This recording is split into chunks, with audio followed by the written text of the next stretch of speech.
Hello guys! Gumagawa ako ng ayan biko ang aking sa New Year. Ayan. Gagawa na ako ng para sa New Year guys. Ayan. Laki.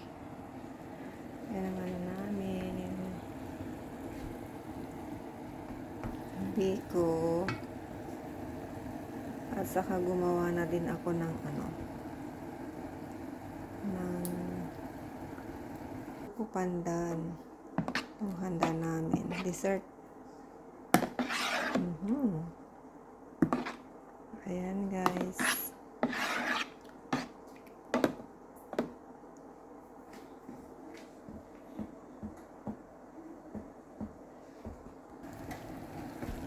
Ayan. Busy.